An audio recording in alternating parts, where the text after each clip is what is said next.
പ്രവാചകൻ മുഹമ്മദ് ആത്മഹത്യാ പ്രവണത കാണിച്ചിരുന്നു എന്ന് വളരെ കൃത്യമായും വ്യക്തമായും പ്രതിപാദിക്കുന്ന ഹദീസുകളും ഖുർആൻ വാക്യങ്ങളും ഉണ്ട്.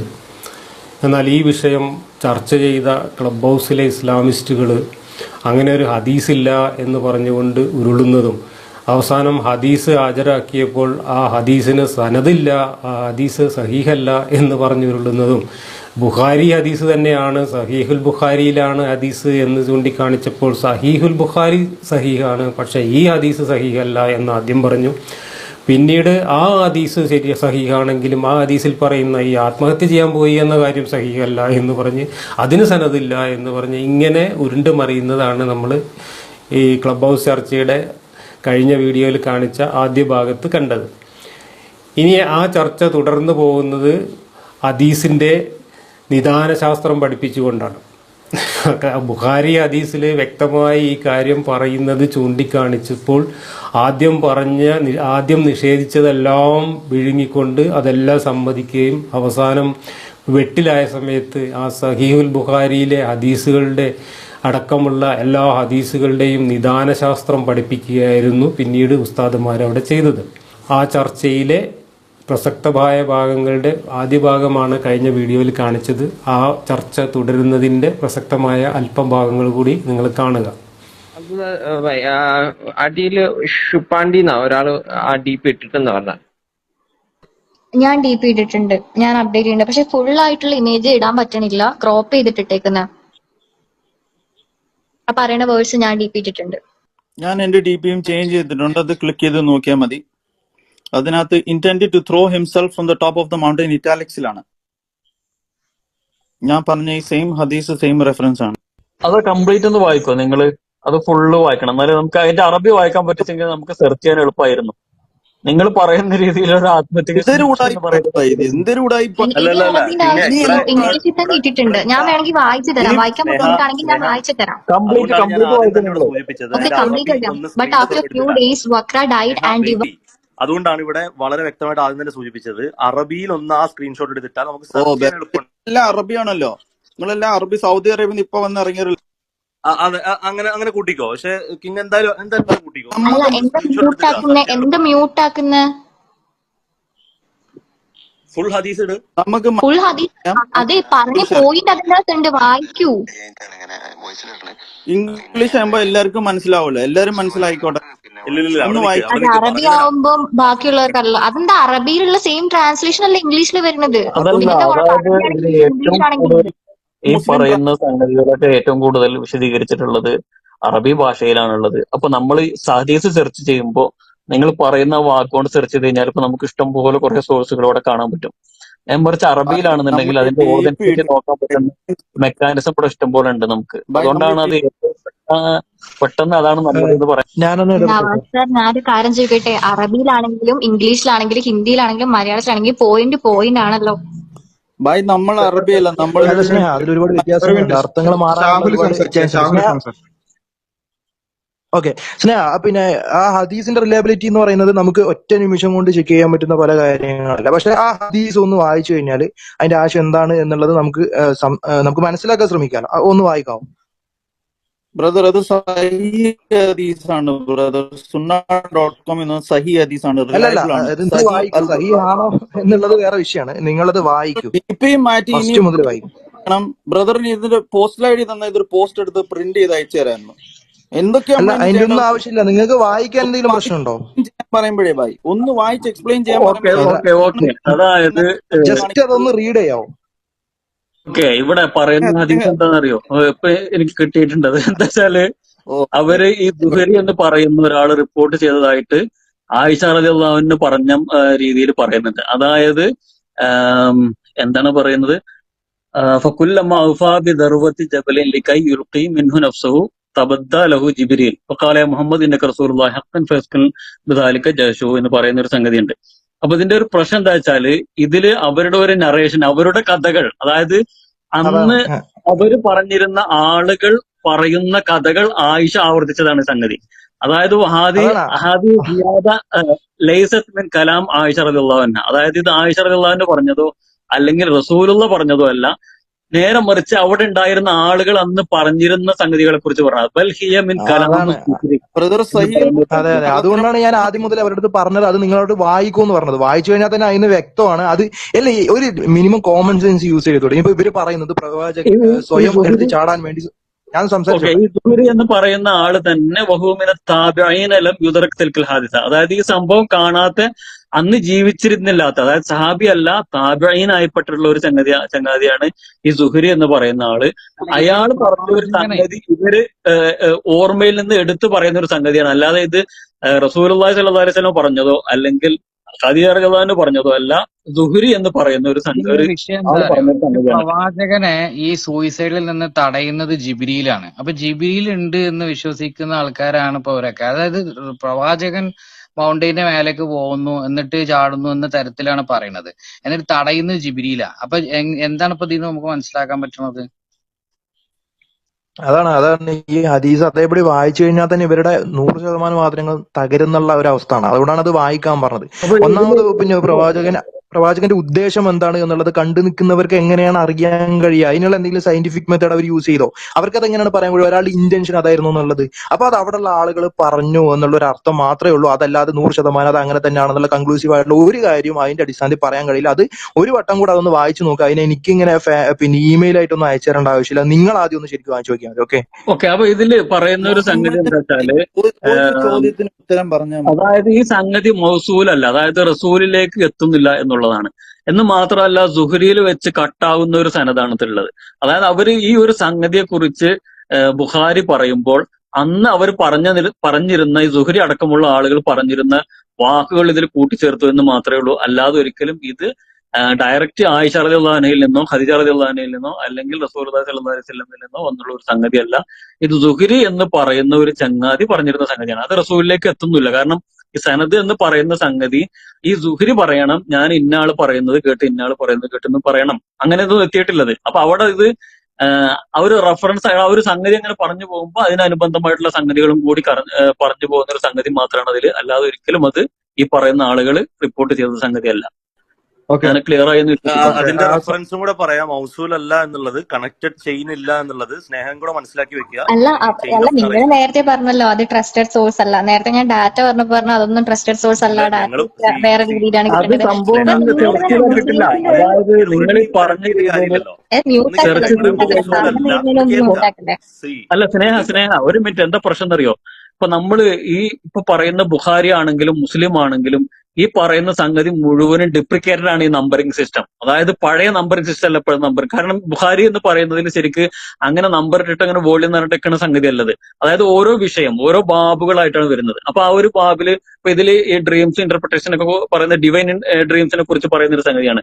അപ്പൊ ഇതിൽ ചില സമയത്ത് മറ്റൊരു ഭാഗത്തുനിന്ന് ഒരു ഹദീസ് ഇങ്ങോട്ട് വരും, ചിലപ്പോൾ ചിലത് അങ്ങോട്ട് പോകും. ഹദീസുകളുടെ എണ്ണമൊക്കെ കറക്റ്റ് ആയിരിക്കും, കൃത്യമായിരിക്കും. പക്ഷെ ഈ പറയുന്ന നമ്പറിംഗ് സിസ്റ്റം എന്ന് പറയുന്നത് ഡ്യൂപ്ലിക്കേറ്റഡ്. അതുകൊണ്ടാണ് ഞങ്ങൾ ഈ അത് ചോദിക്കുന്നത്. തന്നെയാണ് പറഞ്ഞത് നവാസ് സാഹിബ്. നമ്മളിവിടെ ആദ്യം മുതലേ ആ സ്ക്രീൻഷോട്ട് ഒന്നും ഇടും. ഇവിടെ കിതാബ് ഇല്ലാത്തത് കൊണ്ടൊന്നുമല്ല. നമ്മുടെ ഇതിൽ നമ്പറിംഗ് സിസ്റ്റം അല്ലായിരിക്കും ചിലപ്പോ ഇവര് സുന്ന.com എടുത്തോണ്ട് വരുന്നത്, വേറെ അതെ, നമ്പർ ഇപ്പൊ ആയിരിക്കും. സുന്ന.com അകത്തുനിന്ന് കിട്ടിയ സാധനം അതിന്റെ കിട്ടിയപ്പോ വിശദീകരണമാണ് അത് സ്നേഹ പറഞ്ഞത്. ഈ ചെയിൻ ഓഫ് നറേഷൻസ് എന്താണെന്നറിയാം അവിടെ സ്നേഹയ്ക്ക്? നിങ്ങൾ സ്നേഹ ഒന്ന് ജസ്റ്റിഫിക്കേഷൻ കേൾക്കുക. അല്ല തന്നത്, ഉരുണ്ട് സ്നേഹ കളിക്കുകയാണ് ചെയ്തത്. സ്നേഹ ഒന്ന് ജസ്റ്റിഫിക്കേഷൻ കേൾക്കുക. ഈ മൗസൂൽ ഉരുണ്ട് എന്ന് പറഞ്ഞാൽ കളിക്കാൻ എന്താണെന്നറിയാം? വേണ്ടിയിട്ട് അപ്പൊ പറഞ്ഞ നവാസ് ആളെ സാഹിബ് ഇട്ട് ഒന്ന് പുറത്തു ചോദിച്ചോട്ടെ, വിട്ടു. ഒന്ന് ചോദിച്ചോട്ടെ സ്നേഹ, ഈ മൗസൂൽ എന്ന് പറഞ്ഞാൽ എന്താണ്? എന്താ സുഹേൽ? മൗസൂൽ എന്ന് പറഞ്ഞാൽ എന്താണ്? Hello, I am not a Muslim. എനിക്ക് ഈ സംഭവം എക്സാക്ട്ലി. അപ്പൊ അറിയില്ല. ഞാൻ മുസ്ലിംസ് പറയുന്നത് പറയുന്നത് കേൾക്കുക. അതൊന്ന് പറയുന്നൊന്ന് കേൾക്ക് സ്നേഹ. നിങ്ങൾ എക്സ്പേർട്ട് അവിടെ അല്ല, നിങ്ങൾ എന്താണ് ആ മുസ്ലിം സംഭവം, അല്ല. താങ്കൾ ഉദ്ധരിച്ച സംഭവം പ്ലീസ് എന്താണെന്നൊന്ന് പറയാതെ കേൾക്കണം. വിശദീകരിക്കാമെന്ന് ഓക്കെ, കേൾക്ക്. പ്ലീസ് പറഞ്ഞു ആഡ് മുഹമ്മദ് പറഞ്ഞു തരാം, മുസ്തഫ. പറഞ്ഞു പ്ലീസ് തരാം. ആഡ് സ്നേഹ മുഹമ്മദ് മുസ്തഫ. പറയുന്നത് കേൾക്കുക. ഒരു മിനിറ്റ്, താങ്കൾ പറയുന്നൊന്ന് കേൾക്ക്. താങ്കൾ വെറുതെ ഇങ്ങനെ ഇവിടെ ഒച്ചപ്പാടാക്കിക്കൊണ്ടിരിക്കാതെ നവാസ് സാഹിബ് വളരെ വ്യക്തമായി പറഞ്ഞു കഴിഞ്ഞു. സുഹരിയിൽ നിന്നും അതെ, പറഞ്ഞിട്ടുള്ളതാണ്. സുഹരി എന്ന് പറഞ്ഞാൽ ഈ റിപ്പോർട്ട് നിങ്ങൾ മൗസൂൽ അല്ല. അക്സെപ്റ്റ് ചെയ്യണമെന്ന് പറയാം. സ്നേഹ പറയുന്ന ഓഡിയൻസിൽ കേൾക്കുക, പോയി. കേൾക്കുക. സ്നേഹയോട് ചോദ്യം ചോദിച്ചപ്പോൾ അതിന് മറുപടി ഇല്ല, I am not a Muslim എന്ന് പറഞ്ഞു. Then you have to listen to a Muslim. I am explaining it right. You have to listen to a Muslim. ഞാൻ എക്സ്പ്ലെയിൻ ചെയ്തു തരാണ്. അതിന്റെ ഒത്തന്റിക് സോഴ്സ് വെച്ചിട്ട് വളരെ വ്യക്തമായി വിശദീകരിച്ചു കഴിഞ്ഞു നവാസ് സാഹിബ് ഇവിടെ. സുഹരിയിൽ നിന്നാണ് ആ നറേഷൻ മൗസൂൽ അല്ല, ചെയിൻ മൗസൂൽ അല്ല, ചെയിൻ കണക്റ്റഡ് ചെയിൻ അല്ല ഉള്ളത് നറേഷനിൽ എന്ന് വളരെ വ്യക്തമായി പറഞ്ഞു. അതിന്റെ റെഫറൻസ് നമ്പർ വേണമെങ്കിൽ ഇബ്നു ഹജർ അൽ അസ്കലാനിയുടെ ഫത്ഹുൽ ബാരിയിൽ 12/359 പറയുന്നുണ്ട്. 12/359. ചെയിൻ ഓഫ് നറേഷൻസ് കണക്റ്റഡ് അല്ല, അതുകൊണ്ട് തന്നെ അത് സ്വീകാര്യമല്ല എന്നുള്ളത്. ഇതാണ് ഹദീസ് സയൻസസിന്റെ, ഹദീസ് നിദാന ശാസ്ത്രത്തിന്റെ, ഉസൂൽ ഹദീസിന്റെ ബേസിക്സ് അറിയാത്ത ആളാണെങ്കിൽ അറിയുന്ന ആളുകൾ പറഞ്ഞു തരുമ്പോൾ അത് മനസ്സിലാക്കുക. തെറ്റ് തിരുത്തുക, അതല്ലേ വേണ്ടത്. അപ്പൊ എന്തെങ്കിലും അല്ല, ഒരു വാദം ഞാൻ ജയിച്ചെടുക്കാൻ വേണ്ടി ഒരു ടോപ്പിക് ചോദിച്ച മാറ്റിയിട്ടൊന്നും ഒരു കാര്യമില്ല സ്നേഹ. പോയിന്റിനുള്ള മറുപടിയോ റെസ്പോൺസോ ജസ്റ്റിഫിക്കേഷനോ അല്ല തരുന്നത്. ഞാൻ ചോദിച്ചത് മുഹമ്മദ് എന്ന് പറയുന്ന ആള് തന്നെ ഇങ്ങനെ സൂയിസൈഡൽ ടെൻഡൻസി കാണിച്ചു ആസ് എ ഇല്ലാന്നാണ് മതവിശ്വാസി. പറയുന്നത്. ഇല്ലാന്നാണ് ഞാൻ പറയുന്നത്. അതിന്റെ ഇല്ലാന്നാണ് തെളിവാണ് പറയുന്നത്. തന്ന മുഹമ്മദ് ഫത്തഹുൽ നിപ്പല്ലേ ബാരി. ഈ ശരി ഞാൻ ശരി പറയട്ടെ, സ്നേഹ സ്നേഹ ഈ സ്നേഹ ഒരു മിനിറ്റ് കേൾക്കുന്ന ആൾക്കാർക്ക് മനസ്സിലാവുന്നുണ്ട്. സ്നേഹ ഒരു ഓക്കെ മിനിറ്റ് ഓക്കെ. ഒരു മിനിറ്റ്. ഈ സ്നേഹ സഹീൽ ബുഖാരി താങ്കൾ കേൾക്കുന്ന കോട്ട് ചെയ്തല്ലോ. ആൾക്കാർക്ക് മനസ്സിലാവും. ഷാഹുൽ പക്ഷെ ഒരു മിനിറ്റ്. അല്ല ഞങ്ങൾ ഞാൻ പറയുന്ന ചോദിക്കട്ടെ അല്ല സ്നേഹ സഹീൽ ബുഖാരി എന്നാണ് കോട്ട് ചെയ്തത്. ഇതിന്റെ ഷെറഹ് എന്ന് പറഞ്ഞാൽ എന്താണെന്നറിയോ? സുഖയില് ഞാൻ അതിന്റെ തന്റെ അടുത്ത് അതുകൊണ്ടാണ് എക്സ്പേർട്സ് പറയുന്നത്. പറയാനുണ്ട്. അറിയത്തില്ലെങ്കിൽ എക്സ്പേർട്സ് പറയുന്നത് എക്സ്പേർട്സ് കേൾക്കുക. ആയിട്ടുള്ള ആൾക്കാർ ഇതോ എനിക്ക് ഇപ്പോഴും മെസ്സേജ് ചെയ്യുന്നുണ്ട് അബൌട്ട് താങ്കളുടെ മുസ്ലിം ഫ്രണ്ട് ആയിട്ടുള്ള എക്സ്പേർട്ട് സെബാസ്റ്റ്യൻ പുന്നക്കലിന്റെ ഫോളോവർ ആയിട്ടുള്ള കിങ് വർഷിപ്പർ എന്ന ഒരു മിഷനറി ആണെന്നുള്ളത് ഇവിടെ വളരെ വ്യക്തമായി.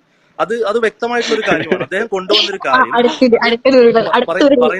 പറയുന്ന കേൾക്കുക. അതിന്റെ വിശദീകരണമാണ് ഇവിടെ വളരെ വ്യക്തമായി നവാസ് സാഹിബ് വളരെ വ്യക്തമായി പറഞ്ഞു. ഇതിപ്പോ 42ാമത്തെ തവണയാണ് എന്നെ മ്യൂട്ട് ചെയ്യുന്നത്. അതിന്റെ കൗലുദ്ധരിച്ചുകൊണ്ട് വളരെ വ്യക്തമായി ഇവിടെ വിശദീകരിച്ചു കഴിഞ്ഞു. ഇത് സ്നേഹയ്ക്ക് മനസ്സിലാകാത്തത് കൊണ്ടൊന്നും അല്ല. സ്നേഹ എങ്ങനെയെങ്കിലും ഈ വിഷയം ഒന്ന് ഡൈവേർട്ട് ചെയ്യണം. അതിനുവേണ്ടി മാത്രമാണ് സ്നേഹ ഇത് പറയുന്നത്. ഇവിടെ എന്ത് ഡൈവേർഷൻ ആണ്? ഞാനാണോ ഡൈവേർട്ട് ചെയ്യുന്നത്? സുബൈരല്ല എന്നിട്ട് വേറെ കുറെ ഡൈവേർട്ട് ചെയ്യുന്നത്. ഈ സഹീൽ ബുഖാരിയിലെ ഈ നറേഷൻ ഒതന്റിക് ആണോ അല്ലയോ? സ്നേഹം എന്ന് പറഞ്ഞേ. സഹീർ ബുഖാരി എന്ന് പറഞ്ഞിട്ടുണ്ടെങ്കിൽ നിങ്ങൾ ഒതന്റിക് ആയിട്ട് കൺസിഡർ ചെയ്യുന്ന ഒരു ബുക്കാണോ അല്ലയോ? ഏത് സഹീൽ ബുഖാരിയോ? എല്ലാ നറേഷൻസും ഒതന്റിക് അല്ല. എല്ലാ നറേഷൻസും ഒതന്റിക് അല്ല. ഒതന്റിക് ആയ നറേഷൻസ് ഒരു കാറ്റഗറി, ഒതന്റിക് അല്ലാത്ത നറേഷൻസ് ഒരു പറഞ്ഞു തരുന്നത്. അതിന്റെ ഷെറഹ് എന്താണ് താങ്കൾക്ക് അറിയും? അങ്ങനെയാണെങ്കിൽ തന്നെ അതിലുള്ള പ്രശ്നം എന്താണെന്നാണ് ഞാൻ ചോദിക്കുന്നത്. നിങ്ങൾ അത് ചെയ്യരുത് എന്ന് പറഞ്ഞ് പ്രവാചകനെ എന്ത് ചെയ്യാണ് ജിബ്രീൽ അലൈഹി സ്വലാത്തു വസ്സലാം, ജിബ്രീൽ മാലാഖ വിലക്കുകയാണ് ചെയ്യുന്നത്. ആ സംഭവം തന്നെ നിങ്ങൾ ഉദ്ധരിച്ച സംഭവത്തിൽ തന്നെ ഉള്ളത് അങ്ങനെ വിലക്കുകയാണ്. അതിലുള്ള പ്രശ്നം എന്താണെന്നാണ് ഞാൻ ചോദിക്കുന്നത്. ജാസ്നാന്റെ കാര്യം പറഞ്ഞു. ഞാൻ ആദ്യമേ പറഞ്ഞ കാര്യമാണ്, എനിക്ക് മുസ്ലിംസിന്റെ സ്റ്റോറീസോ കാര്യങ്ങളോ അറിയില്ല. എന്നാ പിന്നെ അത് ചോദിക്കാൻ നിൽക്കരുത്. നമ്മളൊരു കാര്യം ചോദിക്കുമ്പോ പറയുന്ന സംഭവത്തിന് നിങ്ങൾക്ക് ജസ്റ്റിഫിക്കേഷൻ തരാനുണ്ടോ? മുഹമ്മദ് ഈ പറയുന്ന പോലെ ഒരു മൗണ്ടിന്റെ മുകളിൽ നിന്ന് ചാടി സൂയിസൈഡ് ചെയ്യാൻ ശ്രമിച്ചിട്ടില്ല എന്ന് തെളിയിക്കാൻ നിങ്ങൾക്ക് പറ്റുമോ? ഞാൻ ചോദിച്ച ചോദ്യത്തിന് അപ്പൊ നിങ്ങൾക്ക് ഞാൻ ചോദിച്ചു വളരെ കൃത്യമായി ചോദിക്കും. നിങ്ങൾ ചോദിക്കും ഞാൻ ചോദിച്ച പോയിന്റിൽ നിന്നും വിട്ടുമാറി വേറെ സംഭവത്തിലോട്ടൊക്കെയാണ് നിങ്ങൾ സാധനം കൊണ്ടുപോയിക്കൊണ്ടിരിക്കുന്നത്. മുഹമ്മദ് സംഭവത്തിലേക്ക് വളരെ സിമ്പിൾ ആയ ഒരു കാര്യമാണ് ഞാൻ ചോദിക്കുന്നത്. ഒരു മിനിറ്റ്. അവർക്ക് അത് മനസ്സിലാവാത്തതുകൊണ്ടാണ്, ആ ഒരു ടേംസ് മനസ്സിലാവാത്തതുകൊണ്ടാണ്. ഇത്രയും നമ്മൾ വിശദീകരിച്ചു കൊടുക്കേണ്ട ആവശ്യമൊന്നുമില്ല. ഇത്രയൊന്നും വിശദീകരിക്കേണ്ട ആവശ്യമില്ല. പക്ഷെ ഇവർക്ക് ഞാൻ ചോദിക്കുന്നതാണ്, എന്നോട് ഒരു മിനിറ്റ് ഡോക്ടർ സയ്യൂബ് സംസാരിക്കുക. ഇവർക്ക് ഇത് പിന്നെ ഇവരുടെ ടേംസിൽ മനസ്സിലാവാത്തതുകൊണ്ടാണെന്ന് പറയാം. ഓക്കെ, സയ്യൂബ് സംസാരിക്കും. ഓക്കെ. അപ്പൊ നമ്മളിവിടെ സംസാരിച്ചുകൊണ്ടിരുന്ന നമ്മുടെ വിഷയം പിന്നെ ആത്മഹത്യ നാസ്തികത അല്ലെങ്കിൽ നിരീശ്വരവാദം പിന്നെ ഈ വിഷാദരോഗത്തിലേക്കും ആത്മഹത്യയിലേക്കും ഒക്കെ തള്ളിവിടുന്നു. റിലീജിയൻ അതിനെ ഒരു തടസ്സം നിൽക്കുന്നു എന്നുള്ളൊരു ആംഗിളിലാണ് നമ്മൾ സംസാരിച്ചത്. സ്നേഹം ഉദ്ധരിച്ച പിന്നെ ഹദീസും അത് ശരിവെക്കുന്ന ഹദീസാണ്, അതിനെ തെളിയിക്കുന്ന ഹദീസാണ്. അതായത് ജിബ്രീൽ നബിയോട് ഇങ്ങനെയൊന്നും ചിന്തിക്കരുത് എന്ന് പറഞ്ഞു. നബി അതിൽ നിന്ന് പിന്മാറി മനസ്സ് സമാധാനം അടഞ്ഞ് തിരിച്ചുപോയി എന്നാണ് ആ ഹദീസിലുള്ളത്. അപ്പൊ നമ്മൾ പറഞ്ഞ വാർത്ത ശരിവെക്കുന്ന ഹദീസാണുള്ളത്. വെയിറ്റ് ആ പ്രവാചകൻ പറയട്ടെ. സ്നേഹ ഇനി ഇടപെടരുത് ദയവ് ചെയ്ത്. ഒരാൾ പറയുന്നത് താങ്കൾക്ക് അറബിക് ടേംസ് മനസ്സിലാവുന്നില്ല, വഹി എന്ന് പറയുമ്പോൾ അത് റെവലേഷൻ ആണ് മനസ്സിലാവുന്നില്ല എന്നുള്ളത് കൊണ്ടാണ് അത് ആ നിലക്ക് എല്ലാവർക്കും മനസ്സിലാവുന്ന രൂപത്തിൽ പറഞ്ഞു തരുന്നത്. അപ്പൊ കേട്ടിരിക്കുക. എക്സ്പ്ലനേഷൻ നിങ്ങൾക്ക് മനസ്സിലാവുന്നില്ല എന്നും പറയുന്നു, എക്സ്പ്ലനേഷൻ തരണ്ടെന്നും പറയുന്നു, ഒക്കെ പറഞ്ഞാൽ ഇപ്പൊ എങ്ങനെയാ? ഇടപെട്ടാൽ ദയവ് ചെയ്ത് ചോദിച്ചോ, ഞാൻ പറഞ്ഞു. ഒരു മിനിറ്റ് ഇവിടെ താങ്കൾക്ക് മനസ്സിലാവാത്തത് കൊണ്ട് ആ ഒരു ടേംസ് അടക്കം പിന്നെ നമ്മൾ സാധാരണ ഉപയോഗിക്കുന്ന ടേംസ് അടക്കം പരമാവധി മലയാളീകരിച്ചുകൊണ്ട് പറഞ്ഞു തരുമ്പം അതിന്റെ ഇടയിൽ ഇടക്ക് കയറരുത് ദയവ് ചെയ്ത്. നമ്മൾ സാധാരണ 2-3 പ്രാവശ്യം ഇടക്ക് കയറിയാൽ സാധാരണ 2-3 പ്രാവശ്യം ഇടക്ക് കയറിയാൽ അവരെ ഓഡിയൻസിലേക്ക് മൂവ് ചെയ്യാറാണ് പതിവ്. എന്നിട്ട് ഇവിടെ ഒരു 100 പ്രാവശ്യം താങ്കൾ ഇവിടെ ഇടക്ക് കയറിയിട്ടുണ്ടാവും. അപ്പൊ അതുകൊണ്ടാണ് പറയുന്നത് ദയവ് ചെയ്ത് ഒന്ന് കേൾക്കാൻ തയ്യാറാവുക. എന്താണ് സംഭവം എന്നുള്ളത് താങ്കൾക്കടക്കം താങ്കൾ വീണ്ടും ഇടപെടുകയാണ്. ഇനി ഇടപെട്ടാൽ ഓഡിയൻസിലേക്ക് മൂവ് ചെയ്യേണ്ടി വരും. കാരണം അത് താങ്കൾ പറയുന്നതിൽ എന്തെങ്കിലും ഒരു കാര്യം ഉള്ളത് കൊണ്ടല്ല. പക്ഷെ ഞങ്ങൾക്ക് സംസാരിക്കാൻ പറ്റുന്നില്ല. നിങ്ങളുടെ റൂമുകളിലുള്ളത് പോലെ ഞങ്ങളെ പോലും ഞങ്ങളുടെ റൂമിൽ പോലും ഞങ്ങളെ സംസാരിക്കാൻ പറ്റാത്ത അവസ്ഥയിൽ വീണ്ടും ഇടക്ക് കയറാണ്. ഇത് നിങ്ങളുടെ റൂം അല്ല, എന്നിട്ട് പോലും ഞങ്ങളെയാണ് നിങ്ങൾ സംസാരിക്കാൻ അനുവദിക്കാത്തത്. അതുകൊണ്ട് ഇനി ഇടപെടരുത്, ദയവ് ചെയ്ത്. ഇനി പിന്നെ ഒരാൾ സംസാരിക്കുന്നതിന്റെ ഇടയിൽ കയറിയാൽ ഓഡിയൻസിലേക്ക് മൂവ് ചെയ്യേണ്ടി വരും. ദയവ് ചെയ്ത് സഹകരിക്കുക. ഡോക്ടർ സയ്യൂബ് അതൊന്ന് വിശദീകരിക്കുക. ഓക്കെ. ഇതില് എനിക്ക് പറയാനുള്ളത് വെച്ചാല് ഇതേ ഭാരത്ത്, അതായത് ഇപ്പൊ നേരത്തെ പറഞ്ഞ ഈ മലയുടെ മുകളിൽ പോവുകയും എന്നിട്ട് ഇതുപോലുള്ള ഒരു സംഗതി വേണമെന്ന് പറഞ്ഞ ഒരു സംഗതി, ഇത് 3 ബുക്കുകൾ വന്നിട്ടുണ്ട്. ഒന്ന് വന്നത് മറ്റേ അൽബാനി കളക്ട് ചെയ്ത ഒരു ഹദീസ് ഉണ്ട്. അപ്പൊ ഇതിലെ ഒരു മുഹമ്മദ് ബിൻ മുസ്ലിം ബിൻ ഷിഹാബ് സുഹരി എന്ന് പറയുന്ന ഒരാളാണ് ഇത് റിപ്പോർട്ട് ചെയ്തിട്ടുള്ളത്. പക്ഷെ ഈ ഒരു ഹദീസിന്റെ പ്രശ്നം എന്താ വെച്ചാല് ഷാദാണ്, അതുപോലെ മുർസലാണ്, അതുപോലെ മുഅല്ലലാണ്. അതായത് ഇറഗുലർ ആണ്, പിന്നെ റസൂലിലേക്ക് എത്താത്തതാണ് മുഅല്ലൽ മിൻ ഖൗലി സുഹരി, അതായത് സുഹരിയുടെ ഒരു ഇതിൽ പെട്ടത് മാത്രമാണ്. ഇത് എങ്ങനെയാണ് ഞാൻ അത് അടുത്ത വിശദീകരിച്ചു തരാം. രണ്ടാമത് ഈ പറയുന്ന ഒരു സംഗതി ഉംദത്തുൽ ഖാരി എന്ന് പറയുന്ന മറ്റൊരു കിതാബിൽ വന്നിട്ടുണ്ട്. അതും ഈ പറയുന്ന സംഗതിയിൽ ഇത് ലഅഫാണ്, അതായത് ഇഷാറ ഇല ലഅഫ് ഇസ്നാദു, അതായത് ഇതിന്റെ സനദുകൾ വളരെ എക്സ്ട്രീംലി വീക്കാണ് എന്നുള്ളതാണ്. ഇനി ഈ 2 ഹദീസുകളിലും 2 പുസ്തകങ്ങളിലും ഈ പറയുന്ന ഭാഗം മാത്രം വന്നിട്ടുണ്ട്. ഇനി ബുഖാരിയിൽ വന്ന ഒരു സംഗതി, അതായത് ആയിഷ റളിയല്ലാഹു അൻഹയെ തൊട്ട് വന്ന ഒരു ഹദീസാണ് ഈ പറയുന്ന ഹദീസ്. വളരെ നീണ്ട ഒരു ഹദീസാണത്. അപ്പൊ നിങ്ങൾക്ക് അവൽമായ ബുദ്ധിയ എന്ന് പറഞ്ഞിട്ട് ഒരു ഹദീസ് ഉണ്ടാവും. അതായത് ഈ ഒരു റെവലേഷൻ തുടങ്ങിയ ഒരു കാലഘട്ടം എന്ന് പറഞ്ഞ് തുടങ്ങാണ്. എന്നിട്ട് അതില് അവസാനം വെച്ചിട്ട്, അതായത് ഫീമ ബലഗന എന്ന് പറയുന്ന ഒരു വാക്കുണ്ട്. അതായത് ഈ ഹദിന നബി സല്ലല്ലാഹു അലൈഹി വസല്ലം, അതായത് നബി സല്ലല്ലാഹു അലൈഹി വസല്ലം ഈ പറയുന്ന കാലഘട്ടത്തിൽ വളരെയധികം വ്യസനിച്ചതാണ്. കാരണം എന്താണ് സംഭവിക്കണമെന്ന് അറിയില്ല. ഇതുപോലെ അനുഭവം മുമ്പ് ഉണ്ടായിട്ടില്ല. ഒരു അത്ഭുതകരമായിട്ടുള്ള ഒരു സൃഷ്ടി വന്നിട്ട് അങ്ങനെ പിടിച്ചു കുലുക്കുകയും വായിക്കാൻ പറയുകയും ചെന്നിട്ട് ആകെ വിഭ്രാന്തനായിട്ട് നടക്കുന്ന സംഗതിയാണ്. അപ്പൊ ഈ ഒരു കാലഘട്ടത്തില് അവിടെ വെച്ച് നിന്നു. ആയിഷ റളിയല്ലാഹു അൻഹ റിപ്പോർട്ട് ചെയ്ത സംഭവം അവിടെ വെച്ച് നിന്നു. അതിനുശേഷം ഫീമ ബലഗന, അതായത് പിന്നെ ആളുകൾ പറയപ്പെട്ടു, അതോടുകൂടി പറയപ്പെട്ടു. അതിനുശേഷമാണ് നേരത്തെ ഈ 2 കിതാബുകളിലും ഈ ലൈഫ് ആയിട്ട് പറഞ്ഞൊരു സംഗതി, അതായത് ലൈഫ് ഇസ്നാദ് ആയിട്ടുള്ള സനദ് എത്താത്ത വീക്ക് ആയിട്ടുള്ള, അല്ലെങ്കിൽ ഈ പറയുന്ന സുഹരി എന്ന് പറയുന്ന ആൾ. കാരണം സുഹരി എന്ന് പറയുന്ന ആള് നബി സല്ലല്ലാഹു അലൈഹി വസല്ലം ജീവിച്ചിരുന്ന കാലഘട്ടത്തിൽ ജീവിച്ചിരുന്ന ആളല്ല. അദ്ദേഹം ഒരു താബി ആയിരുന്നു. നേരെ മറിച്ച് അദ്ദേഹം ഇത് ഏതെങ്കിലും ഒരു സഹാബിയിൽ നിന്നോ അല്ലെങ്കിൽ ആയിഷ റളിയല്ലാഹു അൻഹയിൽ നിന്നോ അല്ലെങ്കിൽ റസൂൽ സല്ലല്ലാഹു അലൈഹി വസല്ലമയിൽ നേരിട്ടോ ഇദ്ദേഹം ഇത് റിപ്പോർട്ട് ചെയ്തിട്ടില്ല. അല്ലെങ്കിൽ അവിടേക്ക് എത്തുന്ന യാതൊരു കണ്ണിയും അവിടേക്ക് അവശേഷിച്ചിട്ടില്ല. മനസ്സിലായില്ലേ? അപ്പൊ ഈ പറയുന്ന ഹദീസില് ആയിഷ റളിയല്ലാഹു അൻഹയുടെ റിപ്പോർട്ട് എന്ന് പറഞ്ഞാല് ഈ നബി സല്ലല്ലാഹു അലൈഹി വസല്ലം വിഷമിച്ചു എന്ന് പറയുന്ന ഒരു സ്ഥലത്ത് വെച്ച് നിർത്തി. പിന്നെ അടുത്തത് ഫീമ ബലഗന എന്ന് പറഞ്ഞിട്ട് അഡീഷണൽ, അതായത് സിയാദ എന്ന് പറയും, അതായത് ആഡൻഡം എന്നൊക്കെ പറയുന്ന രീതിയിൽ ബുഖാരി കൂട്ടിച്ചേർത്താണ് ഇങ്ങനെയും ഒരു ആളുകൾ പറയപ്പെടുന്നുണ്ട് എന്ന് പറയുന്ന സംഗതി. ഇതിനെ വിശദീകരിച്ചുകൊണ്ടാണ് നമ്മൾ ഫത്ഹുൽ ബാരിയില് പറയുന്നത് ഈ പറയുന്ന സംഗതി ഒരു അദ്ദേഹം പറഞ്ഞറിഞ്ഞൊരു കഥ മാത്രമായിരുന്നു, അതൊരിക്കലും റസൂലിലേക്ക് എത്തുന്നില്ല എന്നും അദ്ദേഹം ഒരു താബിഈ ആയിരുന്നു എന്നും റസൂലിന്റെ കാലഘട്ടത്തിൽ ജീവിച്ചിരുന്ന ആളും ആയിരുന്നില്ല എന്നാണ് പറയുന്നത്. ഈ പറയുന്ന ഭാഗം അതിന് ശേഷം വരുന്നത്. അതായത് പിന്നെയും മലമേലേക്ക് പോവുകയും പിന്നെ അവിടെ എത്തിക്കഴിഞ്ഞാൽ പിന്നെ അവിടെ താഴത്തേക്ക് ചാടണം തോന്നുകയും ചെയ്തു എന്നുള്ളതൊക്കെ സുഹരി എന്ന് പറയുന്ന അദ്ദേഹം ഒരാളുടെ വാക്ക് മാത്രമാണ് എന്നുള്ളതാണ്. അതായത് ഈ ഹദീസ് സഹിയാണ്. അവിടെ ആയിഷ റളിയല്ലാഹു അൻഹയുടെ സംഭവം വെച്ച് അവിടെ വെച്ച് നിന്നു. ബാക്കിയുള്ള സംഗതി ഫിയോം പലകന എന്ന് പറയുന്ന ഒരു ആഡന്റെ അതിൽ മാത്രമാണ് ഈ പറയുന്ന പ്രശ്നം ഉള്ളത്. അതായത് ഒരിക്കലും റസൂലിലേക്കോ അല്ലെങ്കിൽ ആയിഷ റളിയല്ലാഹു അൻഹയ്ക്കോ എത്തുന്നില്ല. ഇത് സുഹരി എന്ന് പറയുന്ന ആളിന് മാത്രം അറിയപ്പെട്ട ഒരു സംഗതി മാത്രമായിരുന്നു എന്നുള്ളതാണ്. ഓക്കെ, നമ്മൾ ഈ വിഷയം ഇവിടെ ചർച്ച ചെയ്തുകൊണ്ടിരിക്കുകയാണ്. നമ്മൾ ഫിനിഷ് ആയിട്ടില്ല, ലൈവായിട്ട് ചർച്ച ചെയ്തുകൊണ്ടിരിക്കുകയാണ്. പക്ഷെ അപ്പുറത്ത് മറ്റൊരു റൂം തുറന്നിട്ടുണ്ട്. പ്രവാചകൻ ആത്മഹത്യ ചെയ്യാൻ ശ്രമിച്ചത് കണ്ണടച്ച് ഇരുട്ടാക്കി ഉസ്താദ് എന്ന് പറഞ്ഞിട്ടുള്ളത്. ഇത് തന്നെയാണ് ഇവരുടെ ലക്ഷ്യം. അതായത് ഇവർക്ക് ഉത്തരം കിട്ടുന്നതോ ഒന്നുമല്ല, വെറുതെ എന്തെങ്കിലും കാര്യം പറഞ്ഞിട്ട് വെറുപ്പ് ഉൽപ്പാദിപ്പിക്കുക. ഇതേപോലെ ഇവരുടെ നൈരാശ്യം, അതിൽ നിന്നാണ് ഇത്തരം ചിന്തകൾ വരുന്നത്. അത് അപ്പുറത്ത് നല്ല ചർച്ചകൾ തുടങ്ങിയിട്ടുണ്ടെന്ന് തോന്നുന്നു. ഗ്രൂപ്പ് തുറന്നത് ഞാൻ കണ്ടു, കയറി നോക്കിയിട്ടില്ല. എല്ലാരും പറഞ്ഞില്ലേ, ഞാൻ പറഞ്ഞോട്ടെ. ഓക്കെ, സ്നേഹക്ക് മനസ്സിലാവാൻ വേണ്ടി ഒന്നുകൂടി പിന്നെ വളരെ ക്ലിയർ ആയിട്ട് പറഞ്ഞു കഴിഞ്ഞു. ഓക്കെ, താങ്കൾ സംസാരിച്ചോളൂ. അപ്പോ നിങ്ങൾ ഈ പറയണത് ഈ സംഭവം ഒന്നും വിശ്വസിക്കാൻ പറ്റില്ല. അപ്പം ഈ പറയണ എന്തായിരുന്നു മറ്റേ ബുഖാരി എന്ന് പറയുന്ന സംഭവത്തിന് കണ്ടീഷൻസ് അപ്ലൈ എന്നും കൂടെ എഴുതിയിടണം എന്ന് ആരാണ് ഇതിന്റെ എന്തായാലും വേറൊരാള് ഇറവലന്റ് ആയിട്ടുള്ള സോഴ്സസ് ആണ് ഇതൊക്കെ എന്നൊക്കെ പറഞ്ഞു. ഞാൻ അറിഞ്ഞിടത്തോളം ഖുറാൻ കഴിഞ്ഞിട്ടുണ്ടെങ്കിൽ ഇസ്ലാംസിന്റെ ഏറ്റവും ഒതന്റിക്കേറ്റ് ആയിട്ടുള്ള ഒരു സോഴ്സ് ആണ് ഈ പറയുന്ന സഹീഹ് ബുഖാരി. ഈ സഹീഹ് എന്ന് പറയുന്നതിന്റെ അർത്ഥം തന്നെ സ്വീകാര്യത ഉള്ളതാണ് എന്നൊക്കെയാണ്. അപ്പൊ അത് തന്നെ അതെ നിങ്ങൾ റിജക്ട് ചെയ്യുന്നു. പിന്നെ ഈ മുഹമ്മദ് എന്ന് പറയുന്ന ആള് കുറെ കാലങ്ങൾക്ക് റിജക്ട് മുന്നേ ചെയ്തിട്ടില്ല സ്നേഹ. മരിച്ചിട്ടുള്ളതാണ്. സ്നേഹ ഞാൻ ഒരു പറയുന്നതിന്റെ മിനിറ്റ്. ഇടയ്ക്ക് സംസാരിക്കാൻ പറ്റില്ല. ഞാൻ റിജക്ട് പറയുന്നതിന്റെ ഇടയ്ക്ക് ചെയ്തിട്ടില്ല. നിങ്ങൾക്ക് സംസാരിക്കാം. നവാസ് നിങ്ങൾ ഇവിടെ പറയുന്നതിന്റെ അവസാനം ഇടയ്ക്ക് ഞാൻ പറഞ്ഞത് നിങ്ങൾ കേട്ട്. സംസാരിച്ചിട്ടുണ്ടെങ്കിൽ എന്നെ മ്യൂട്ട് ആക്കാം. Okay okay good. ഓക്കെ സംസാരിക്കൂ സ്നേഹ സംസാരിക്കൂ. റിജക്ട് ചെയ്തിട്ടില്ല. ഇപ്പൊ അവസാനം നവാസ്ക പറഞ്ഞത് സഹീഹുൽ ബുഖാരിയിലുള്ള ഹദീസ് എന്താണ്? ആയിഷ ബീവി പറഞ്ഞത് എവിടെ വരെയാണ്? റസൂലിന് പ്രയാസങ്ങൾ ഉണ്ടായിരുന്നു എന്നത് വരെയാണ് ആ ഹദീസ്. പിന്നെ ആഡ് ഓൺ ചെയ്ത കാര്യമാണെന്ന് പറഞ്ഞാൽ ബാസിൽ ആയിഷ ബീവി പോലും ഈ സംഭവം നടക്കുന്ന കാലത്ത് ജനിച്ചിട്ടില്ല കേട്ടോ. അത് വേറെ അതെ കാര്യം. അതെ.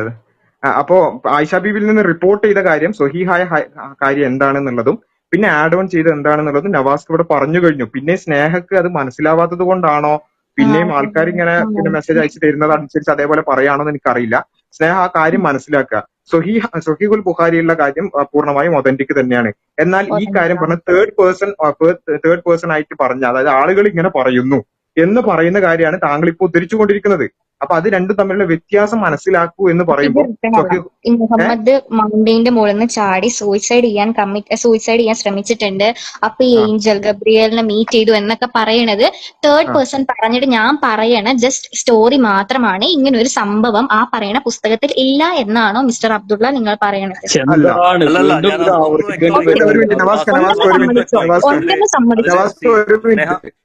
ഒരു മിനിറ്റ്. അതെ അവർക്ക് മനസ്സിലാവുന്ന രൂപത്തിൽ ഒന്ന് പറഞ്ഞു നോക്കട്ടെ. സുഹേൽ ഒരു മിനിറ്റ്. പിന്നെ ഞാൻ അവർക്ക് ഇവിടെ തെറ്റിദ്ധരിപ്പിക്കുന്നതുകൊണ്ടാണ് ഏറ്റവും ആധികാരികമായ ഗ്രന്ഥം തന്നെയാണ്. അതിലൊരു വ്യത്യാസവുമില്ല. അതിലൊരു തെറ്റിദ്ധാരണയും വേണ്ട. പക്ഷെ ഇവിടെ ചെയിൻ കണക്ട് ആവുന്നില്ല. തേർഡ് പേഴ്സൺ നറേഷൻ ആണ് എന്ന് വളരെ വ്യക്തമായിട്ട് ഇവിടെ സൂചിപ്പിച്ചല്ലോ. അത് അങ്ങനെ ഒരു ഗ്രന്ഥത്തിലുണ്ടോ ഇല്ലയോ എന്നുള്ളതല്ല. ഉണ്ട്. അതെ അവർക്ക് അല്ല. സ്നേഹ ഒരു മിനിറ്റ് പറഞ്ഞുതരാം. നിങ്ങൾക്കടക്കം മനസ്സിലാവുന്ന രൂപത്തിൽ തന്നെ പറഞ്ഞുതരാം. സഹീഹുൽ ബുഖാരി എന്ന് പറയുന്ന ഓതന്റിക് ആയിട്ടുള്ള ഹദീസുകളുള്ള ഗ്രന്ഥം തന്നെയാണ്. ആ ഗ്രന്ഥത്തിൽ ആയിഷ ബീവിയുമായി നേരിട്ട് റിപ്പോർട്ട് ചെയ്തിട്ടുള്ള ആ സഹീഹായിട്ടുള്ള കാര്യം റസൂലിനെ, അതായത് റസൂൽ എന്ന് പറഞ്ഞാൽ മനസ്സിലാകുന്നില്ലെങ്കിൽ മുഹമ്മദ് നബിക്ക് പ്രവാചകത്വത്തിന്റെ തുടക്കത്തിൽ ഒരുപാട് പ്രയാസങ്ങൾ, മാനസികമായ പ്രയാസങ്ങൾ ഉണ്ടായിരുന്നു എന്ന് പറയുന്നതാണ് പിന്നെ ഹദീസ് ആയിട്ടുള്ള കാര്യം. എന്നിട്ട് അത് ആ ഹദീസ് ഇപ്പൊ നമ്മള് ഗ്രന്ഥങ്ങളിലൊക്കെ ഹദീസ് ഉദ്ധരിക്കുന്നതിന്റെ കൂടെ ആ ഒരു സംഭവവുമായി ബന്ധപ്പെട്ടിട്ടുള്ള മറ്റ് കാര്യങ്ങൾ കൂടി അല്ലെങ്കിൽ മറ്റ് പിന്നെ നറേഷൻസ് കൂടി ഉദ്ധരിക്കും. അപ്പൊ അത്തരത്തിൽ തേർഡ് പേഴ്സൺ ആയിട്ടുള്ള ആളുകൾ പറയുന്ന കാര്യമായി പറഞ്ഞ കാര്യമാണ് റസൂൽ ഇങ്ങനെ പിന്നെ മൗണ്ടൈനിലേക്ക് കയറി പോയിരുന്നു. അതായത് പിന്നെ ഈ സംഭവത്തിൽ ഇങ്ങനെ വിഷമം റസൂലിന് ഉണ്ടായതിന്, മുഹമ്മദ് നബിക്ക് വിഷമം ഉണ്ടായതിനു ശേഷം മുഹമ്മദ് നബി ഇങ്ങനെ മൗണ്ടൈന്റെ മേലേക്കൊക്കെ പോകുന്നുണ്ടായിരുന്നു. അതായത് ഇവർ കാണുന്ന എന്താണ്, മുഹമ്മദ് നബി മൗണ്ടൈനിലേക്ക് കയറി പോകുന്നുണ്ട്. അത് പിന്നെ എന്താണ്, വഹി കിട്ടാത്തതിന്റെ വിഷമത്തിൽ മുഹമ്മദ് നബി ഇങ്ങനെ അങ്ങോട്ടും ഇങ്ങോട്ടും നടക്കുന്നുണ്ട്, മൗണ്ടൈനിലേക്ക് കയറുന്നുണ്ട്, ഇറങ്ങുന്നുണ്ട്, എല്ലാം ചെയ്യുന്നുണ്ട്. അതിനെക്കുറിച്ച് ജനങ്ങൾ പറഞ്ഞ ഒരു കാര്യമാണ് ഇത്. അതായത് ജനങ്ങൾ പറയുക എന്നുള്ളത് ഹദീസിന്റെ ഭാഗമല്ല. ഹദീസിന്റെ ഭാഗം അവിടെ അവസാനിച്ചു. ഇപ്പം നവാസ്ദാനെ വളരെ കൃത്യമായിട്ട് പറഞ്ഞു തന്നല്ലോ. ഹദീസ് അതായത് ഓതന്റിക് ആയിട്ടുള്ള സഹീഹുൽ ബുഖാരിയിലുള്ള മുഴുവൻ ഓതന്റിക് ആണ്. ആ ഓതന്റിക് ആയിട്ടുള്ള കാര്യം എന്താണ്? മുഹമ്മദ് നബിക്ക് വിഷമമുണ്ടായി, അതാണ് ഓതന്റിക് ആയിട്ടുള്ള കാര്യം. എന്നാൽ അതിനുശേഷം ജനങ്ങൾ പറഞ്ഞു എന്ന് പറഞ്ഞുകൊണ്ടുള്ള ഈ സാധനം ഉണ്ടല്ലോ, അത് എന്താകുന്നില്ല, അതിന്റെ ചെയിനിലുള്ള പ്രശ്നങ്ങളാണ് പറഞ്ഞത്. അതൊരിക്കലും എന്തല്ല ഹദീസിന്റെ ഭാഗമല്ല എന്നുള്ളതാണ് പറഞ്ഞത്. എങ്ങനെ നിരാശ മുഹമ്മദ് നബിക്ക് വിഷമമുണ്ടായി, മുഹമ്മദ് നബിക്ക് നിരാശയുണ്ടായി. ഒരു പ്രോഫറ്റ് ആയിട്ട് അള്ളാഹ് സെലക്ട് ചെയ്ത ആൾക്ക് എന്താ പറയാ നിരാശയുണ്ടായി. Point proved. കേൾക്കുന്നവർക്ക് മനസ്സിലാവുന്നുണ്ട്. അപ്പം ഇത് എങ്ങനെ ഞാൻ വോട്ട് ചെയ്യും. കുറെ നേരം ഇതിന്റെ തിരിക്കാൻ തുടങ്ങിയിട്ട് നിങ്ങൾ എന്താ പറയാ ഉരുണ്ട് കളിക്കാണ്. ചോദിക്കുന്ന റെസ്പോൺസ് കിട്ടുന്നത്. അതായത് സ്നേഹ ഇവിടെ വലിയൊരു ഒരു മിനിറ്റ് സ്നേഹ വലിയൊരു പിന്നെ പോയിന്റ് ഇവിടെ പ്രൂവ് ചെയ്തിട്ടുണ്ട്. മുഹമ്മദ് നബിക്ക് നിരാശയുണ്ടായി എന്നുള്ളതാണ്. ഒരു മിനിറ്റ്, താങ്കൾ പറയുന്നത് ഞങ്ങൾ കേട്ടില്ലേ? അപ്പോ മുഹമ്മദ് നബിക്ക് നിരാശയുണ്ടായി എന്നുള്ള പോയിന്റാണ് ഇപ്പൊ അവസാനം എല്ലാം കൂടി പ്രൂവ് ചെയ്തിട്ടുള്ളത്. അത് ഞങ്ങൾ വളരെ കൃത്യമായിട്ട് പറഞ്ഞല്ലോ. മദ്രസയിൽ പോലും പഠിപ്പിക്കുന്ന ഒരു കാര്യമാണ്. വഹീന്റെ തുടക്കത്തിൽ, അതായത് ദിവ്യബോധനത്തിന്റെ തുടക്കഘട്ടത്തിൽ മുഹമ്മദ് നബിക്ക് ആദ്യം എന്ത് ചെയ്തു? നിങ്ങൾ ഇസ്ലാമിക് ഹിസ്റ്ററി എന്തെങ്കിലും അറിയുന്ന ആൾക്കാരാണെങ്കിൽ ആദ്യം ജിബ്രീൽ മാലാഖ വന്നു. പിന്നെ കുറെ കാലത്തേക്ക് പിന്നെ ഈ വഹി എന്ന് പറയുന്ന ദിവ്യബോധനം വരാത്തതിന്റെ പേരിൽ മുഹമ്മദ് നബിക്ക് എന്തുണ്ടായിട്ടുണ്ട്? പ്രയാസം ഉണ്ടായിട്ടുണ്ട്, മാനസിക വിഷമം ഉണ്ടായിട്ടുണ്ട്. എന്തുകൊണ്ടാണ് എനിക്ക് ദിവ്യബോധനം വരാത്തത് എന്നുള്ള ഒരു വിഷമം ഉണ്ടായിട്ടുണ്ട്. കാരണം എന്താണ്, സ്വാഭാവികമായും മുഹമ്മദ് നബി ഒരു മനുഷ്യനാണ്. അപ്പൊ ആ മനുഷ്യൻ ഒരിക്കലും തന്നെ പ്രവാചകത്വം ആഗ്രഹിക്കുകയോ അല്ലെങ്കിൽ ആ നിലക്ക് ഒരു ക്ലെയിം നടത്തുകയോ ഒന്നും ചെയ്തിട്ടുള്ള, ശരിക്കും പറഞ്ഞാല് അക്കാദമീഷ്യൻസ് ഈ ഒരു വിഷയത്തെ, ഈ ഒരു സംഭവത്തെ മാത്രം തെളിവാക്കിക്കൊണ്ട് മുഹമ്മദ് നബിയുടെ പ്രൊഫറ്റ്ഹുഡിനെ വിശദീകരിച്ചിട്ടുണ്ട്. കാരണം എന്താ ചോദിച്ചാല്, മുഹമ്മദ് നബി എങ്ങനെയെങ്കിലും പ്രവാചകനായി അറിയപ്പെടണം അല്ലെങ്കിൽ വേറെ ഏതെങ്കിലും ലക്ഷ്യത്തിൽ പ്രവാചകനാകാൻ വേണ്ടി ആഗ്രഹിച്ചുകൊണ്ട് അങ്ങനെ നടന്ന ഒരാളായിരുന്നെങ്കിൽ ഒരിക്കലും തന്നെ ഇങ്ങനെ ആദ്യം റെവലേഷൻ വന്നു, പിന്നെ ഒരുപാട് കാലം റെവലേഷൻ ഇല്ലാതായിരുന്നാൽ അദ്ദേഹത്തിന് വിഷമം സംഭവിക്കുക, അങ്ങനെയൊന്നും ഉണ്ടാവില്ലായിരുന്നു അദ്ദേഹം ഒരു കളവ് പറയുന്ന ഒരാളായിരുന്നെങ്കിൽ. പക്ഷെ ഒരു മനുഷ്യന് ഉണ്ടാകുന്ന മാനുഷികമായ വികാരങ്ങൾ അദ്ദേഹത്തിന് ഉണ്ടായി, അദ്ദേഹത്തിന് വിഷമായി. മുഹമ്മദ് നബിക്ക് വിഷമായി എന്നുള്ള ഒരു കാര്യമാണ് സ്നേഹം ഇത്രയും കഷ്ടപ്പെട്ട് പ്രൂവ് ചെയ്യാൻ ശ്രമിച്ചതെങ്കിൽ മുഹമ്മദ് നബിക്ക് വിഷമങ്ങൾ ഉണ്ടായിട്ടുണ്ട്, മുഹമ്മദ് നബിക്ക് ദാഹം ഉണ്ടായിട്ടുണ്ട്, മുഹമ്മദ് നബിക്ക് വിശപ്പ് ഉണ്ടായിട്ടുണ്ട്, എല്ലാം ഉണ്ടായിട്ടുണ്ട്. അതെല്ലാം ചരിത്രത്തിൽ നമുക്ക് ഒരുപാട് കാണാൻ സാധിക്കും. അതാണ് ഇത്രയും കഷ്ടപ്പെട്ട് പ്രൂവ് ചെയ്യാൻ ശ്രമിച്ചതെങ്കിൽ ഒന്നും പറയാനില്ല. ശ്രമിച്ചത് അതല്ല, മനുഷ്യനായിരിക്കുന്ന ഒരാളുടെ ലൈഫിൽ ഒരുപാട് പ്രശ്നങ്ങൾ ഉണ്ടാവും. അയാൾ ഒരു മതവിശ്വാസിയാണെങ്കിലും എത്തിസ്റ്റ് ആണെങ്കിലും നിരീശ്വരവാദിയോ എന്തോ ആവട്ടെ, യുക്തിവാദിയോ എന്താവട്ടെ, അവരുടെ ലൈഫിൽ അവരെടുക്കുന്ന ചോയ്സസിന്റെ ഭാഗമായിട്ടോ എന്തെങ്കിലും കാരണത്താൽ ലൈഫിൽ പ്രോബ്ലംസ് ഉണ്ടാവുകയാണെങ്കിൽ അവർ നിരാശയിലോട്ട് പോകും. ഇപ്പം താങ്കൾ തന്നെ പറഞ്ഞു, ഈ മുഹമ്മദ് നബി ആ ഒരു മനുഷ്യനായിരുന്ന സമയത്ത് ഈ പറയുന്ന പ്രോഫറ്റ് ആവുന്നതിന്റെ ആ ഒരു പ്രോസസ്സിന്റെ ഇടയിൽ അയാൾക്ക് വിഷമങ്ങൾ ഉണ്ടായിരുന്നില്ല. അതൊക്കെ അയാളുടെ ലൈഫിന്റെ ഭാഗമായിട്ടുള്ള ഒരു കാര്യമാണ്. അയാൾ ഒരു വിശ്വാസിയല്ലായിരുന്നോ? നിങ്ങളുടെ പ്രോഫറ്റ് ആണ്, അള്ളാഹ് സെലക്ട് ചെയ്ത പ്രോഫറ്റ് ആണ്. അവർക്ക് വരെ എന്താ പറയാ ഇതുണ്ടായിട്ടുണ്ടെങ്കിൽ മതവിശ്വാസികൾക്ക് ഓട്ടോമാറ്റിക്കലി ഉണ്ടാവുമായിരിക്കും, ഉണ്ടാവേണ്ടതാണ്. ക്ലിയർ ആണ്, ആ പോയിന്റ് ക്ലിയർ ആണ്.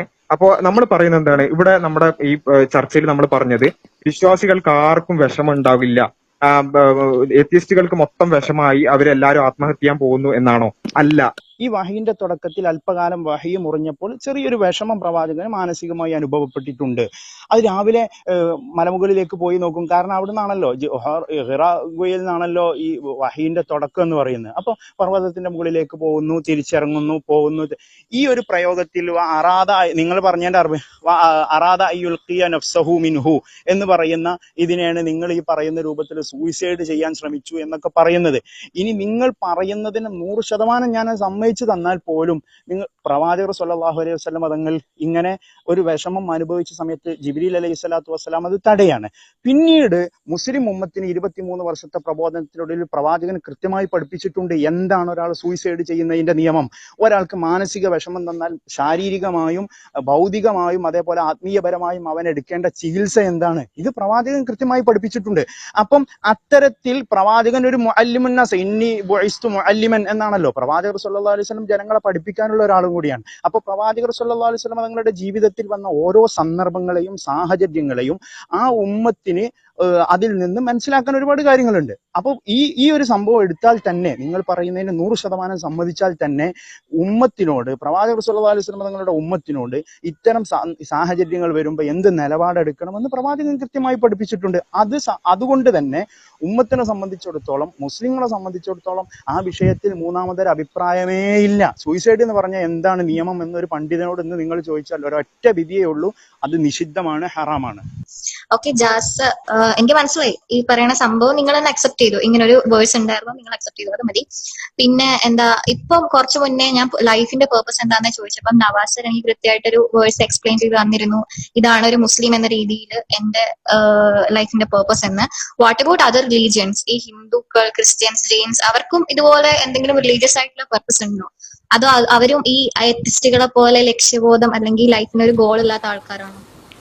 ഇവിടെ പ്രവാചകൻ മുഹമ്മദ് ആത്മഹത്യക്ക് ശ്രമിച്ചു എന്നും അദ്ദേഹത്തിന് ആത്മഹത്യാ പ്രവണത ഉണ്ടായിരുന്നു എന്നും ആവർത്തിച്ച് അദ്ദേഹം ആത്മഹത്യാശ്രമം നടത്തിയെന്നും ഒക്കെ വ്യക്തമാക്കുന്നതാണ് ഈ ബുഖാരി ഹദീസിലും മറ്റ് ഒരുപാട് രേഖകളിലും നമ്മൾ വായിക്കുന്നത്.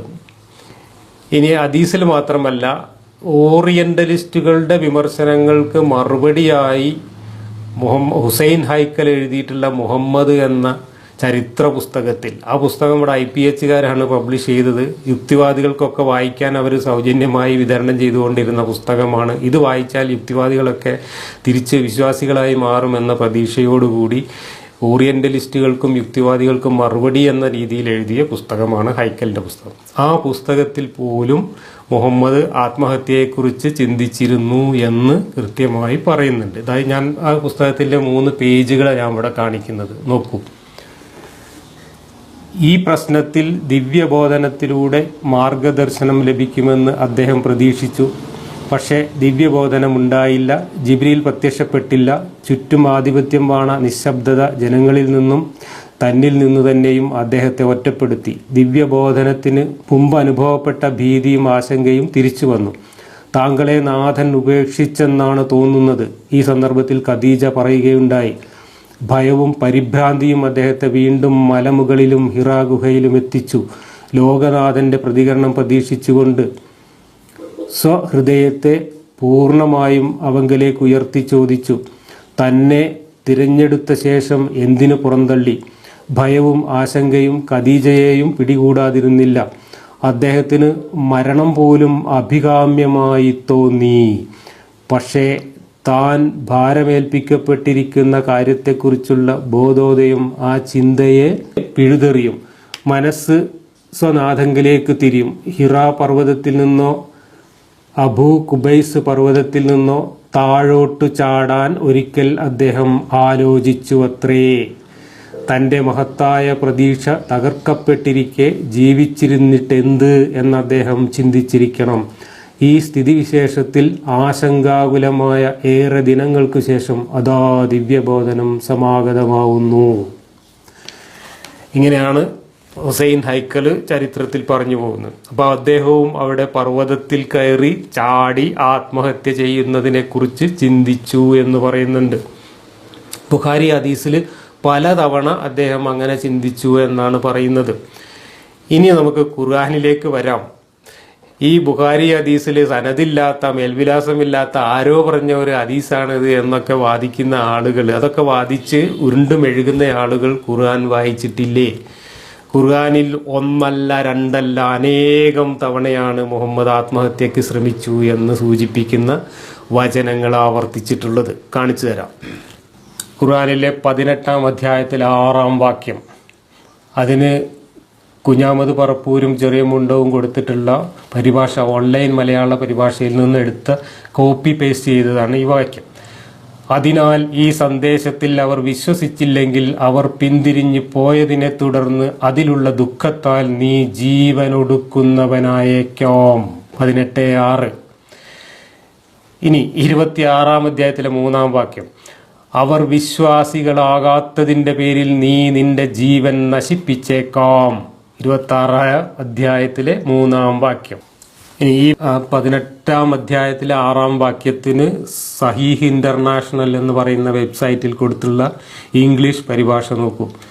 Then perhaps you would kill yourself through grief over them. O Muhammad, if they do not believe in this message and out of sorrow.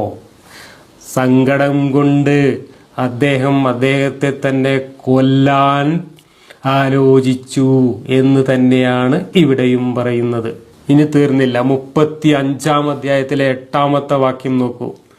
എന്നാൽ തൻ്റെ ദുഷ്പ്രവൃത്തികൾ അലങ്കൃതമായി തോന്നിക്കപ്പെടുകയും അങ്ങനെ അത് നല്ലതായി കാണുകയും ചെയ്തവന്റെ കാര്യമോ? അള്ളാഹു താൻ ഉദ്ദേശിക്കുന്നവരെ വഴി പിഴപ്പിക്കുകയും താൻ ഉദ്ദേശിക്കുന്നവരെ നേർവഴിയിലാക്കുകയും ചെയ്യുന്നതാണ്. അതിനാൽ അവരെ പറ്റിയുള്ള കൊടും ഖേദം നിമിത്തം നിന്റെ പ്രാണൻ പോകാതിരിക്കട്ടെ. തീർച്ചയായും അള്ളാഹു അവർ പ്രവർത്തിക്കുന്നതിനെ പറ്റി അറിവുള്ളവനാവുന്നു. ഇത് ഖുർആനിൽ പലയിടത്തായി ആവർത്തിച്ചിട്ടുള്ള കാര്യങ്ങളാണ്. അതായത് മുഹമ്മദ് ആദ്യകാലത്ത് മക്കയിലായിരുന്നപ്പോൾ ആത്മഹത്യക്ക് ശ്രമിച്ചു എന്നും മലമുകളിൽ കയറി താഴോട്ട് ചാടി ആത്മഹത്യ ചെയ്യുന്നതിനെക്കുറിച്ച് പലവട്ടം ആലോചിച്ചു എന്നും, അങ്ങനെ ആലോചിക്കുമ്പോഴൊക്കെ അള്ളാഹു ജിബ്രീലിനെ അയച്ച് അദ്ദേഹത്തെ പിന്തിരിപ്പിക്കുകയോ ആശ്വസിപ്പിക്കുകയോ ചെയ്തു എന്നുമാണ് ഖുർആനിലും ഹദീസിലുമായിട്ട് ഇവിടെ വിവരിച്ചിട്ടുള്ളത്. എന്തിനാണ് മുഹമ്മദ് ആത്മഹത്യക്ക് ശ്രമിച്ചത്? പല കാരണങ്ങൾ പറയുന്നുണ്ട്. എല്ലാ കാരണങ്ങളും പരസ്പര ബന്ധിതമാണ്. ഒന്ന്, ആദ്യഘട്ടത്തിൽ ജിബ്രീൽ വന്ന് ഞെക്കിപ്പേടിപ്പിച്ച് പോയതിന് ശേഷം ജിബ്രീൽ പിന്നെ കുറേ കാലത്തേക്ക് വന്നില്ല. അതോടുകൂടി ഈ അള്ളാഹുവും ജിബ്രീലും ഒക്കെ തന്നെ കൈവിട്ടു എന്ന തോന്നൽ മുഹമ്മദിനുണ്ടായി, ഖദീജക്കുണ്ടായി. അങ്ങനെ താൻ പ്രവാചകനാകുമെന്ന വലിയ മോഹത്തിൽ കാത്തിരുന്നയാൾക്ക് തന്നെ ദൈവം കൈവെടിഞ്ഞു പോയി എന്ന മാനസികമായിട്ടുള്ള നിരാശയും സംഘർഷവും കാരണം ഇനി ജീവിച്ചിരുന്നിട്ട് കാര്യമില്ല എന്ന് ചിന്തിച്ച് ആത്മഹത്യക്ക് പോയി എന്നാണ്. അതായത് വഹി വരാൻ വൈകിയതിൻ്റെ നിരാശ കൊണ്ട് ആത്മഹത്യ ചെയ്യാൻ പോയി എന്നാണ് ഒരിടത്ത് പറയുന്നത്. പിന്നെ മറ്റൊരു കാരണം പറയുന്നത് അദ്ദേഹം ഈ ഖുറൈശികളാൽ അല്ലെങ്കിൽ മക്കക്കാരാൽ പരിഹസിക്കപ്പെട്ടത് അദ്ദേഹത്തിന് പ്രവാചകന്മാർക്കുണ്ട് എന്ന് പറയുന്ന അത്ഭുത സിദ്ധികളൊന്നും കാണിച്ചു കൊടുക്കാൻ കഴിയാതെ വന്നപ്പോഴാണ്. അവർ നിരന്തരം ആവശ്യപ്പെട്ടത് താങ്കൾ പറയുന്ന മൂസാക്കുണ്ടെന്നും ഈസാക്കുണ്ടെന്നും സുലൈമാനുണ്ടെന്നും ഒക്കെ പറയുന്ന അത്ഭുത ദൃഷ്ടാന്തങ്ങൾ, അവർ കാണിച്ചതുപോലുള്ള അത്ഭുത ദൃഷ്ടാന്തങ്ങൾ എന്തെങ്കിലും ഒന്ന് കാണിച്ച് താൻ പ്രവാചകനാണെന്ന് തെളിയിക്കൂ എന്നായിരുന്നു മക്കക്കാരുടെ നിരന്തരമായ ആവശ്യം.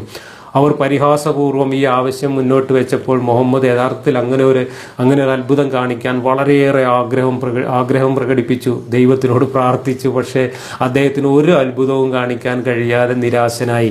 ആ നിരാശ കൊണ്ട് അദ്ദേഹം ആത്മഹത്യ ചെയ്യുന്നതിനെക്കുറിച്ച് ചിന്തിച്ചു.